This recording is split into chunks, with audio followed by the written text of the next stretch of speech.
Confident group chairman doctor Roy സിജിയുടെ ആത്മഹത്യയിൽ ആദായനികുതി ഉദ്യോഗസ്ഥർക്കെതിരെ തെളിവില്ല എന്ന വാർത്ത നമ്മൾ നേരത്തെ പറഞ്ഞു. മനേഷ് മൂർത്തി ചേരുന്നു. മനേഷ്, ആത്മഹത്യയ്ക്ക് ഇപ്പോൾ എന്താണ് ഇപ്പോൾ ഈ കൊച്ചിയിലുള്ള റോയിയുടെ കുറച്ച് സുഹൃത്തുക്കളുടെ കോൺടാക്ട് ചെയ്ത് SIT സംസാരിച്ചു എന്ന് കേൾക്കുന്നുണ്ടല്ലോ. എന്താണ് ഒരു മനുഷ്യൻ ആത്മഹത്യ, അതും റോയിയെ പോലെ വളരെ വിജയിച്ചു നിൽക്കുന്ന ഒരു വ്യവസായി, ഒരു ബിസിനസ് ടൈക്കൂൺ ആത്മഹത്യ ചെയ്യാൻ ഒരു കാരണം ഉണ്ടാവണമല്ലോ. കാരണം എന്താണെന്നാണ് പോലീസിന്റെ ആലോചന? മനേഷ്.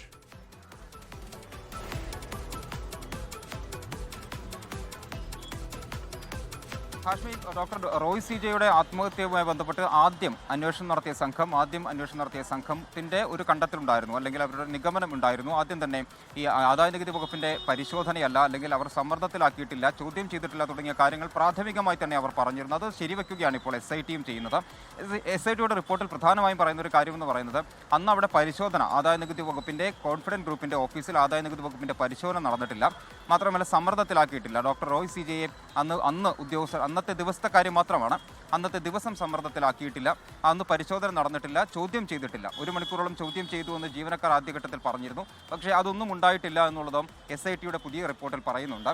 അപ്പോൾ ആദ്യഘട്ടത്തിൽ ഇൻകം ടാക്സും ആദായനികുതി വകുപ്പും പറഞ്ഞിരുന്ന കാര്യങ്ങൾ ഇതുതന്നെയായിരുന്നു. മാത്രമല്ല പ്രാഥമികമായി അന്വേഷണം നടത്തിയ പോലീസ് സംഘവും ഇതുതന്നെയായിരുന്നു പറഞ്ഞിരുന്നത്. അതേ കാര്യങ്ങൾ തന്നെ ശരിവെക്കുകയാണ് ഇപ്പോൾ ഈ SITയും ചെയ്തിരിക്കുന്നത്. എന്തായാലും ആദായനികുതി വകുപ്പ് അന്നത്തെ ദിവസം അവിടെ പരിശോധന നടത്തിയിട്ടില്ല, അന്ന് മാനസിക ഡോക്ടർ റോയ് സിജിയെ സമ്മർദ്ദത്തിലാക്കിയിട്ടില്ല, അന്ന് ചോദ്യം ചെയ്തിട്ടില്ല. ഈ 3 കാര്യങ്ങളാണ് എന്തായാലും പുതിയ റിപ്പോർട്ട് പ്രകാരം പുറത്തു വന്നിരിക്കുന്നത്. ഇപ്പോൾ ഹാഷ്മി സൂചിപ്പിച്ചതുപോലെ പിന്നെ എന്താണ് ആത്മഹത്യയിലേക്ക് നയിച്ച കാരണം എന്നുള്ളത് ഇപ്പോഴും അജ്ഞാതമായി തന്നെ തുടരുന്നു എന്നുള്ളതാണ്. റോയ് സിജിയുടെ സുഹൃത്തുക്കൾ, ഡോക്ടർ റോയ് സിജിയുടെ സുഹൃത്തുക്കൾ, ബന്ധുക്കൾ, ജീവനക്കാർ, MD ഉൾപ്പെടെയുള്ള ആളുകൾ എല്ലാവരെയും പല ഘട്ടങ്ങളിലായി വിശദമായ മൊഴി അന്വേഷണ സംഘം രേഖപ്പെടുത്തിയതാണ്. പക്ഷേ ഇതിൽ നിന്നൊന്നും ഈ ഒരു മരണത്തിലേക്ക് നയിച്ച കാരണം ഇന്നതാണ് എന്നുള്ളത് എന്തായാലും പോലീസ് SIT ഇതുവരെ പുറത്തു പറഞ്ഞിട്ടില്ല, അല്ലെങ്കിൽ SIT അതുമായി ബന്ധപ്പെട്ടുള്ള അന്വേഷണം തുടരുകയാണെന്ന് വേണം മനസ്സിലാക്കാൻ. എന്തായാലും നിലവിൽ ആദായനികുതി വകുപ്പിന്റെ പരിശോധനയോ സമ്മർദ്ദമോ അന്നത്തെ ദിവസം ഉണ്ടായിട്ടില്ല എന്നുള്ളതാണ് SITയുടെ ഏറ്റവും പുതിയ റിപ്പോർട്ട് പറയുന്നത്. ഹാഷ്മി, അപ്പോൾ എന്താണ് കാരണം? റോയ് സിജിക്ക് ഏതെങ്കിലും തരത്തിൽ സാമ്പത്തിക പ്രതിസന്ധി ഉണ്ടെന്നോ, ഏതെങ്കിലും തരത്തിൽ മറ്റ് പ്രതിസന്ധികളുണ്ടെന്നോ, ഏതെങ്കിലും തരത്തിൽ കോൺഫിഡന്റ് ഗ്രൂപ്പ് ഏതെങ്കിലും വെല്ലുവിളി നേരിടുന്ന കാര്യമോ ഒന്നും ആർക്കും അറിയില്ല. അത് കോൺഫിഡന്റ് ഗ്രൂപ്പിന്റെ മറ്റു ഉദ്യോഗസ്ഥർക്കും ഉറപ്പായും അറിയാം. കാര്യം വാർത്താ സമ്മേളനത്തിലുണ്ടെങ്കിൽ അത് പറയേണ്ടതാണ്.